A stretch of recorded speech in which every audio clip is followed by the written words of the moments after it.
Praise the Lord Jesus Christ. எனக்கு அன்பார்ந்த தேவ ஜனங்களே, தேவனின் சத்தங்கிற நிகழ்ச்சிக்கு நான் உங்களை வரவேற்கிறேன். ஆண்டவருக்கு நான் மனதார நன்றி சொல்கிறேன். என்னோடு கூட 1 தீமோத்தேயு 3வது அதிகாரம் 15வது வசனம் எடுத்துக்கோங்க.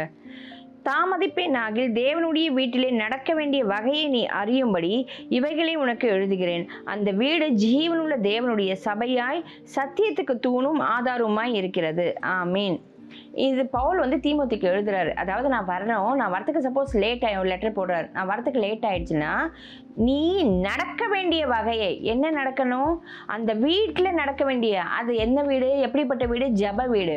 உங்கள் வீட்டில் நடக்க வேண்டியது, உங்கள் சபையில் உங்கள் குழுவில் நடக்க வேண்டிய விஷயங்களை நீங்கள் அறியும்படிக்கு ஆவியானவர் இன்னைக்கு சொல்கிறார். வேணாக்கா நம்ம ஏதாவது ஒரு காரியம் ஆரம்பிக்கிறோம், இல்லை போயிட்டு வரோம், ஊருக்கு போகிறோம், அது மாத்திரம் இல்லை, தேவனுடைய வழியில் நம்ம நடக்கும்படி.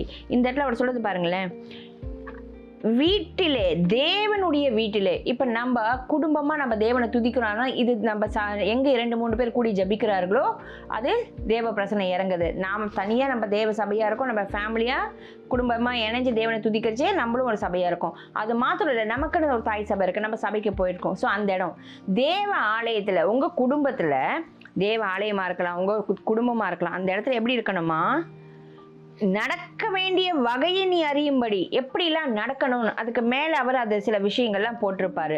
ஸோ எப்படி தேவனுடைய வீட்டில் இருக்கணும், தேவனுடைய ஆலயத்தில் எப்படி இருக்கணும், அதெல்லாம் தெரிஞ்சுக்கும்படி நான் உனக்கு சொல்கிறேன். ஏன்னா அந்த வீடு எப்படிப்பட்ட வீடாக இருக்குது, ஜப வீடாக இருக்குது. அது எப்படிப்பட்டதாக இருக்குது, தேவனுடைய ஆலயத்துக்கு தூணும் ஆதாரமுமாக இருக்கான். ஸோ அந்த இடத்துல தேவ பிரசனை இருக்குது. தேவ பிரசனை இருக்கிற இடத்துல தேவனுக்கு பிரியமானது பண்ணி தான் நடக்கணும். அங்கே பயபக்தியோடு நடக்கணும், உண்மை உத்தமாக நடக்கணும், தீங்கு செய்யக்கூடாது, அந்த இடத்துல ஊழல் இருக்கக்கூடாது, லஞ்சமாங்குதல் இருக்கக்கூடாது, வேசித்தனம் விபச்சாரத்தனம் இருக்கக்கூடாது, களியாட்டங்கள் இருக்கக்கூடாது. உங்கள் வீட்டில் டிவி ஓடிக்கிட்டு இருக்கா, சீரியல் ஓடிக்கிட்டு இருக்கா, உங்கள் வீட்டில் என்ன இருக்குது, அது தேவனுடைய ஜப வீடாக இருக்கா, இல்லை அந்த வகையை எப்படிலாம் இருக்குன்னு நீங்கள் கொஞ்சம் சுய பரிசோதனை செஞ்சு பாருங்கள். உங்கள் குடும்பத்தின் நடுவில் தேவ பிரசனை இல்லாத போகுதுனாக்க அப்போ அது எப்படி ஜப வீடாக இருக்கும். ஒரு விஷயம் அதை ஆண்டவர்களை ஒப்பு கொடுத்து, இல்லைப்பா இப்படி நன்மையான தேவனுடைய பரிசுத்தமுள்ள இதுவா ஸ்தலமா ஜப வீடா இருக்கணும்னாக்கா அதுக்கு எப்படிலாம் செய்யணும். நீங்கள் இந்த 1 தீமோத்தேயு 3வது அதிகாரம் படித்து பார்க்கறது தெரியும். அதில் 12வது வசனத்தில் பாருங்க, மேலும் உதவிக்காரனார்கள் ஒரே மனைவியினுடைய புருஷராய் தங்கள் பிள்ளைகளையும் சொந்த குடும்பங்களையும் நன்றாய் நடத்துகிறவங்களுமாய் இருக்க வேண்டும். எப்படி ஒரு ஃபேமிலி இருக்கணும், ஒரு புருஷன் தான், ஒரு மனைவி தான், அந்த பிள்ளைகளை எப்படி ஆண்டவருக்குள்ள நடத்தணும், எப்படி ஒரு பெற்றோர்களாக இருக்கணும், எப்படி ஒரு கணவன் மனைவி இருக்கணும், எப்படி அந்த வீடு ஜப வீடாக இருக்கணும்னாக்க, இப்போ ஆலயம் எவ்வளோ பரிசுத்தமுள்ள ஆலயம். அப்போ நம்ம தங்கி இருந்து நம்ம தேவனை தொழுதுக்குள்ள நம்ம குடும்பமும் ஜப வீடாக ஆகணும்னா அதுக்கு நம்ம தேவனுக்கு சித்தத்தின் பிரகாரம், தேவன் விருப்பம் பிரகாரம் பரிசுத்தமாக இருக்கணும், உண்மையாக இருக்கணும், அன்பாக இருக்கணும், மன்னிக்கிறவர்களாக இருக்கணும், இறக்க சுபாவர்களாக இருக்கணும், தான தர்மம் செய்கிறதா இருக்கணும், ஞானமாக இருக்கணும், வேதம் வாசிக்கணும், ஜபிக்கணும். ஸோ இது எல்லாம் உங்கள் குடும்பத்தில் இருக்கான்னு பாருங்கள். அப்போ அந்த மாதிரி வகையாக நடக்கிறபடி இப்படிப்பட்ட வகைகள்லாம், தீஸ் ஆர் த வேஸ். என்ன வே, கர்த்தருடைய வழியில் நடக்கிறதுக்கான காரியங்கள். இந்த வழியில எல்லாம் உங்கள் குடும்பம் நடக்குதுன்னா நிச்சயமாக உங்கள் குடும்பம் ஒரு ஜப வீடாக இருக்கும். அது கர்த்தருடைய என்ன போட்டிருக்கு பாருங்கள், அந்த வீடு ஜீவனுள்ள தேவனுடைய சபையாக இருக்கான். அந்த வீடு எப்படி இருக்குது, ஜீவனுள்ள தேவனுடைய சபையாக இருக்குது. சபையாய் சத்தியத்துக்கு தூணா, சத்தியம்னா கர்த்தருக்கு அந்த தேவ பிரசனை அங்கே இறங்கி தேவநாமம் மகிமைப்படும்படியாக சத்தியத்துக்கு போதிக்கிறதுக்கு அது தூணாவும் அது ஆதாரமாகவும் இருக்கான், சாட்சியா இருக்குமா. ஸோ அப்படிப்பட்ட வீடு உங்க வீடு இருக்கணும்னா இந்த 3வது அதிகாரத்தை படிச்சு பாருங்க. அதன்படி கர்த்தருக்கு பிரியமான குடும்பமா உங்க வீடு இருக்க ஒப்பு கொடுங்க. நிச்சயமா தேவன் உங்க வழிகளை செவ்வாய்ப்படுத்தி ஆசீர்வதிப்பார். வாங்க நம்ம ஜெபிக்கலாம்.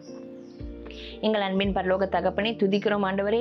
இந்த வேத பகுதியில் கண்டது போல் ஆண்டவரே, எங்களோட ஒவ்வொரு குடும்பங்களும் ஒவ்வொரு வீடுகளும் கேட்டுக்கொண்டு தேவ ஜனங்கள் அவர்கள் குடும்பம் வீடு எல்லாம் ஆண்டவரே ஜப வீடாக சத்தியத்துக்கு தூணாய் ஆதாரமாக இருக்கும்படியாக ஆண்டவரே உம்முடைய வழிகளில் நடக்கிற அந்த வகைகள் எல்லாம் எங்கள் குடும்பங்களையும் ஆண்டவரே தேவ ஜனங்களுடைய குடும்பங்களில் இருக்கும்படியாக ஆவியானவர் தாமே இறங்கி கிரியை செய்வீராக. ஆண்டவரே உமக்கு பிரியமானது எல்லாம் செய்ய நீர் போதித்து வழி நடத்துவீராக. உம்முடைய நல்ல ஆவியானவர் ஒவ்வொரு குடும்பங்களையும் ஆண்டவரே கணவன் மனைவி பெற்றோர் பிள்ளைகளையும் ஆண்டவரே செம்மையான வழியில் நடத்துவீராக தகப்பனே. ஆண்டவரே ஒவ்வொரு குடும்பமும் ஒவ்வொரு வீடும் இயேசுவின் ரத்தத்தினால் பரிசுத்தமாக்கப்பட்டு இயேசுவின் நாமத்தினால் ஜப வீடு என்று அழைக்கப்படும்படியாக அதுக்கு பாத்திரமாக நடந்து கொள்ள ஆண்டவரே ஒரு புத்தி உள்ள ஸ்திரீ கர்த்தரை சார்ந்து குடும்பத்தை கட்டுகிறது போல ஆண்டவரே அந்த குடும்பம் கிறிஸ்துக்குள்ள கட்டப்பட்டு சாட்சியாக ஜப வீடு என்று அழைக்கப்பட கிறிஸ்துவுக்கு அது சத்தியமும் தூணாக இருக்கும்படியாக ஆண்டவரே உம்முடைய ஜீவனுள்ள தேவனுடைய நாமம் மகிமைக்கென்று அது இருக்கும்படி ஆசீர்வதித்தருளும். இயேசுவின் நாமத்தினால ஜெபிக்கிறோம் பிதாவே. ஆமீன். ஆமீன். God bless you. இப்படிப்பட்ட ஒரு வீடு இருக்கணும்னு வாஞ்சியோடு இருங்க. நிச்சயமா தேவன் ஆசீர்வதிப்பார். ஒப்பு கொடுங்க. ஆமீன். God bless you.